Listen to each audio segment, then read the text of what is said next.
وَهُوَ الَّذِي أَنشَأَ جَنَّاتٍ مَعْرُوشَاتٍ وَغَيْرَ مَعْرُوشَاتٍ، اللہ وہ ہے جو ایسے باغات پیدا کرتا ہے جو چھت بنانے والے ہیں، جو نہیں چھت بنانے والے، جیسے انگور ہیں یہ چھت بنا دیتے ہیں اور دوسرے نہیں بھی بناتے۔ وَالنَّخْلَ وَالزَّرْعَ مُخْتَلِفًا أُكُلُهُ، کھجوریں پیدا کرتا ہے، کھیتیاں پیدا کرتا ہے جن کے لذتیں بالکل مختلف ہوتی ہیں۔ والزیتون والرمان متشابہ وغیر متشابہ، زیتون پیدا کرتا ہے، انار پیدا کرتا ہے، بعض متشابہ ہوتے ہیں بعض نہیں ہوتے۔ کلوا من ثمرہ، اللہ تعالیٰ کا دیا ہوا کھاؤ، اذا اثمر، جب پھل لگیں، وآتوا حقہ یوم حصادہ، اور جس دن کاٹو اس دن اس کا حق ادا کرو۔ وآتوا حقہ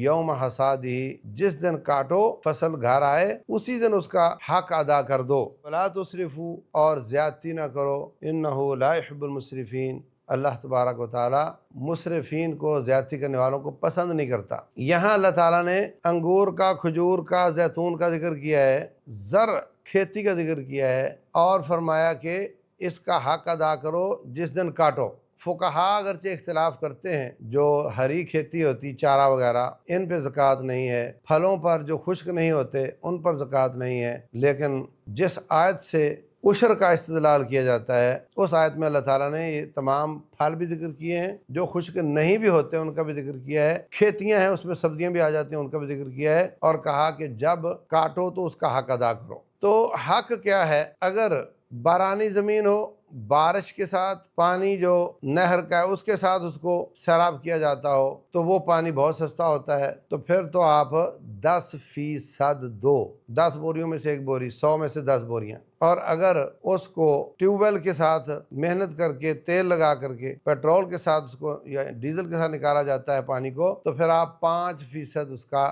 عشر ادا کرو۔ اگر 6 مہینے وہ چلتا ہے، 6 مہینے وہ چلتا ہے، تو جس فصل کو ڈیزل کے ساتھ پانی نکالا گیا ہے یا جانور کے ساتھ نکالا گیا ہے اس کا 5% دے دو، جو 6 مہینے کی فصل اس کا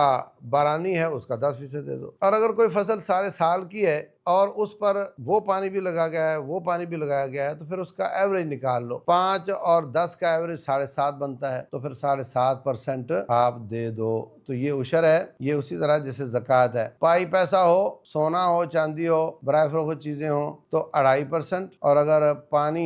محنت سے نکالا گیا ہو تو اس کا ڈبل 5%، اور اگر پانی بارانی یا نہری ہو تو اس کا ڈبل 10%، یہ عشر ہے۔ اصل یہ ہے ٹھیکہ، کھاد اور بیج اور ٹریکٹر کے جو پیسے ہیں یہ بعد میں نکالے جائیں، ٹوٹل میں سے 10% یا 5% جیسے میں نے بتایا نکالنے کے بعد باقی حقوق بعد میں ادا کیے جائیں۔ لیکن بسا اوقات ایسا ہوتا ہے کہ جھاڑ بہت کم آیا ہے، جو خرچ کیا ہے اتنا بھی باقی نہیں بچ رہا، تو ایسی صورت میں علماء سے رابطہ کر کے پھر آپ اجازت لے سکتے ہیں کہ پہلے ٹھیکہ نکال دیا جائے، بعد میں عشر نکال دیا جائے، اور باقی مزدوریاں بعد میں نکال دی جائیں، تو یہ ہو سکتا ہے۔ تیسری بات یہ ہے کہ 15 من اگر آپ کی ٹوٹل آمدن ہے، کھیت کتنے ہیں اس سے غرض نہیں ہے، آپ نے جہاں جہاں بویا ہے، اگر 15 من غلہ نکلا ہے پھر آپ پر وہ عشر ہے، اگر 15 من سے کم ہے تو پھر آپ پر عشر نہیں ہے۔ دوسری بات یہ کہ اگر 15 من سے زیادہ ہے، 30 من ہے، 35 من ہے، 40 من ہے، تو 15 من نکال کر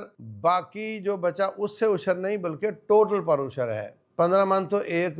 لمٹ ہے، اس سے کم ہوگا تو عشر ہے نہیں، اس سے زیادہ ہوگا تو عشر ہے، لیکن اگر زیادہ ہے تو پھر ٹوٹل پر عشر ہے، 15 من کا وہاں پہ کوئی تصور نہیں ہے۔ تو یہ کچھ مسائل ہیں عشر کے۔ اب فصلیں آنے جا رہی ہیں، گھر لے گئے اور وہاں جا کر پھر سست ہو گئے، اس طرح کا کام نہیں کرنا چاہیے، بلکہ فرمایا آتوا حقہ یوم حصادہ، جس دن یہ کٹائی ہوئی اسی دن اس کا حق ادا کر دو، وہ الگ کر کے رکھ دو، جس کو آپ نے دینا اس کو بلا لو۔ کل مجھے ایک عالم دین بتا رہے تھے کہ جو سیلاب آیا ہے پہاڑی علاقوں میں وہاں گیا تو کہتے ہیں لوگوں کا حال خراب ہے، دکانیں تباہ ہیں، ایک آدمی بڑا مخلص تھا اور کم نہیں دیتا تھا، پورا دیتا تھا، اس کی دکان معجزاتی طور پہ بالکل ٹھیک ٹھاک، اور باقی وہ تباہ ہو گئیں۔ تو اگر آپ عشر روکتے ہیں، زکوٰۃ روکتے ہیں، تو پھر رب کو نکلوانے کا طریقہ آتا ہے، گناہ گار الگ ہوگے اور نقصان الگ کروا لو گے۔ وہ عشر اور زکوٰۃ آپ کا ہے نہیں، وہ ہے ہی غریبوں کا، تو جب آپ یتیموں کا مال کھاؤ گے، غریبوں کا کھاؤ گے تو کیسے بچو گے؟ بعض لوگ حساب نہیں کرتے، انداز سے دے دیتے ہیں، ایسا بھی غلط ہے، پورا حساب کر کے اس کا جتنا بنتا ہے اتنا اللہ کا حق نکالنا چاہیے۔ واللہ اعلم، وصلی اللہ وسلم وبارک علی نبینا محمد۔